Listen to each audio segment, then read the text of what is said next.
Dear students, welcome to gates measures. आज की इस वीडियो में एक्सप्लेन करने जा रहा हूं what is run time polymorphism और इसके अंदर हम लोग समझेंगे व्हाट इज मेथड ओवरराइडिंग या फिर फंक्शन ओवरराइडिंग। देखो गाइस, मैं थोड़ा सा आपको रिवाइज करवा देता हूं। पॉलीमॉर्फिज्म में हमने क्या पढ़ा था लास्ट वीडियोस में कि भैया एक चीज के मल्टीपल फॉर्म्स हैं, एक ही नाम को हम मल्टीपल जगह पे यूज कर रहे हैं। अब यहां पे मेरे पास दो तरीके से पॉलीमॉर्फिज्म को यूज कर सकते हैं या फिर इंप्लीमेंट कर सकते हैं। एक है हमारे पास कंपाइल टाइम। कंपाइल टाइम का मतलब क्या होता है कि कंपाइलर को पता है, कंपाइलर की नॉलेज में है और उसको पता है कि भैया इसको कब यूज करना है, इस नाम को कब यूज करना है। लेकिन जब कंपाइलर को भी ना पता लगे और जब मैं एग्जीक्यूट कर रहा हूं, प्रोग्राम को रन कर रहा हूं, उस टाइम पे जब आपका एक्चुअल में सिलेक्शन होता है, जब सेम नाम हो, कौन सा सिलेक्ट होगा, लेकिन वो रन टाइम पे पता लगेगा, हमें कंपाइलर को भी नहीं पता, तो वो आपका रन टाइम पॉलीमॉर्फिज्म का एग्जांपल है। अब यहां पे हम लोग बात करते हैं फंक्शन ओवरराइडिंग की, और वहां पे जो हमारा कंपाइल टाइम पॉलीमॉर्फिज्म था वहां पे हमने ऑपरेटर ओवरलोडिंग के बारे में पढ़ा था और फंक्शन ओवरलोडिंग के बारे में पढ़ा था। मैं आपको फिर से थोड़ा सा रिमाइंड करवा देता हूं। ये वाला एग्जांपल, सेम एग्जांपल हमने जो है वो फंक्शन ओवरलोडिंग के अंदर पढ़ा था, जब कंपाइल टाइम पॉलीमॉर्फिज्म की भैया मेरे को ऑलरेडी ये मैंने एक फंक्शन बनाया जी प्रिंट, दूसरा ये सॉरी मैंने क्लास बनाई है प्रिंट, क्लास प्रिंट के अंदर मैंने यहां पे एक डिस्प्ले फंक्शन लिया और यहां पे मैंने जो वैल्यू ली है वो क्या है, integer value.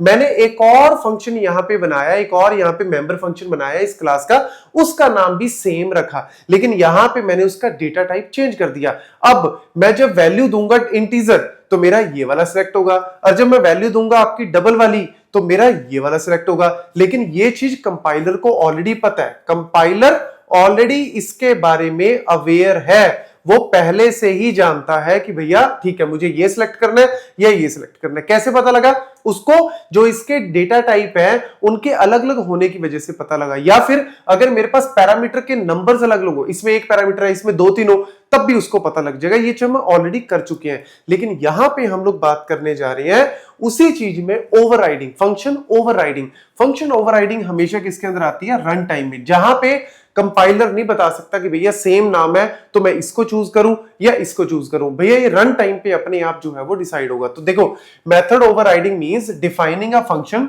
Of the base class in the derived class with the same function name, same parameter list and same return type। वहां पे रिटर्न टाइप अलग हो सकता है, वहां पे पैरामीटर की जो लिस्ट है वो भी अलग हो सकती है, एक में दो एक में तीन हो सकते हैं, और होंगे तभी वो डिसाइड करेगा।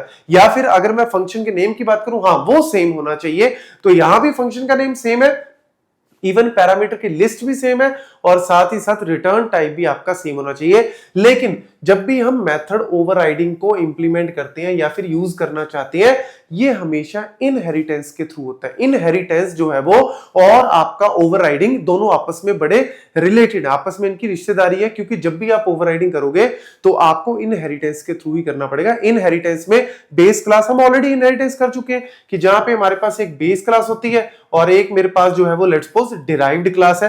वैसे तो मल्टीपल डिराइव्ड हो सकती हैं, हमने टाइप्स भी सारी कर ली हैं, लेकिन आपको सिर्फ एक छोटे से एग्जांपल से पूरी कहानी बताता हूं। लो जी, ये लो हमारे पास एक एग्जांपल है बड़ा छोटा सा। मैंने क्या लिया यहां पे, क्लास ए, क्लास ए मैंने यहां पे ली, और ये जो क्लास ए है इसके अंदर मैंने एक फंक्शन जो है वो क्रिएट किया, एक मेंबर फंक्शन है इसका शो नाम का, जो कि क्या प्रिंट करता है, आई एम बेस, कुछ भी प्रिंट कर रहा है। भैया ये मेरा जो है वो एक क्लास ए मेरी बेस क्लास है, ये क्या है, एक बेस क्लास है। कैसे पता लगा? क्योंकि मैंने एक और क्लास बनाई बी, और इस क्लास में मैंने जो है वो ए क्लास को यूज किया, यानी कि मेरी बी क्लास क्या हो गई, यहां पे डिराइव्ड क्लास हो गई। बी क्लास क्या होगी? डिराइव्ड क्लास होगी, जो कि इस ए क्लास से डिराइव हो रही है। तो यानी ये वाली जो बी क्लास है ये ऑब्वियसली इस शो को भी यूज कर सकती है, इट कैन यूज, बिकॉज ये डिराइव्ड है, ये अपने पेरेंट की वैल्यूज को यूज कर सकता है, और साथ ही साथ इसके अंदर भी एक शो है, मतलब इसका अपना एक शो फंक्शन है जिसको ये यूज कर सकती है, लेकिन ये अपने पेरेंट शो को भी यूज कर सकती है। तो यानी अगर मैं इसका कोई ऑब्जेक्ट बनाता हूं, किस क्लास का, बी क्लास का, मैं यहां पे एक ऑब्जेक्ट बनाता हूं B1, तो जब मैं B1 के अंदर शो लिखूंगा तो क्या लगता है, कौन सेलेक्ट होगा? यहां पे कंपाइलर के हाथ खड़े हो गए। कंपाइलर कहता मुझे नहीं पता, ये शो तो इसका भी है और एक शो ये इसका भी यूज कर सकती है क्योंकि डिराइव्ड अपने पेरेंट को यूज कर सकती है, तो मैं किसको यूज करूं?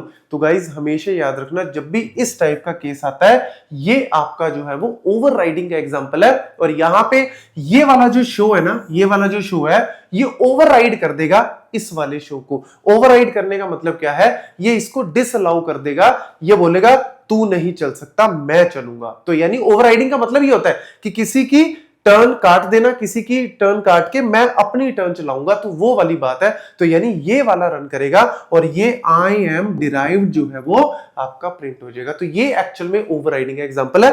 बस अगर आप लेट्स सपोज आप चाहते हो, अगर आपके दिमाग में आए, वैसे तो ये सफिशिएंट है, लेकिन अगर आपके दिमाग में सर फिर मैं इसको कैसे चला सकता हूं, आई एम बेस को कैसे चलाऊंगा, तो उसके लिए आपको कुछ नहीं करना। यहां पे लेट्स सपोज मैंने एक और इसका ऑब्जेक्ट क्रिएट कर दिया B2, और मैंने क्या करना है B2.a, क्योंकि मैंने यहां पे A क्लास को यूज करना है, तो B2.a, और यहां पे मैंने कॉलन में क्या कर दिया, स्कोप रिजोल्यूशन को मैं ऊपर यहां पे लिख देता हूं B2। मैंने एक ऑब्जेक्ट बना दिया इसी बेस क्लास का, और उसमें मैंने शो कर दिया कि भैया B2 जो ऑब्जेक्ट है ना B क्लास का, वो A क्लास को अपने पेरेंट की क्लास में से और किसको यूज करे, शो को यूज करे।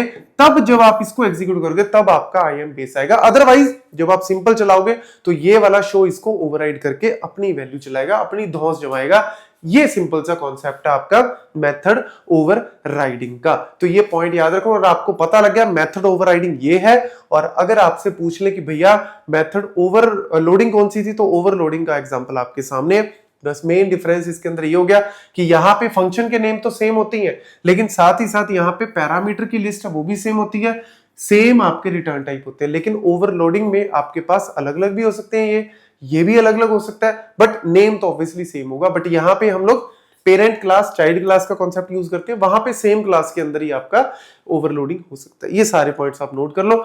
नेक्स्ट वीडियो में हम लोग देखेंगे कि भैया रन टाइम पॉलीमॉर्फिज्म में वर्चुअल फंक्शंस का क्या यूज है, वर्चुअल फंक्शंस कैसे यूज करते हैं और क्यों यूज किए जाते हैं। क्योंकि यहां पे एक थोड़ी सी प्रॉब्लम आती है, जब हम पॉइंटर्स को यूज करते हैं ना, तब जो है वो आपका ओवरराइडिंग का कॉन्सेप्ट वर्क नहीं करता। तो उस केस को हम लोग नेक्स्ट वीडियो में करेंगे। अभी ये वाले सारे पॉइंट नोट कर लो।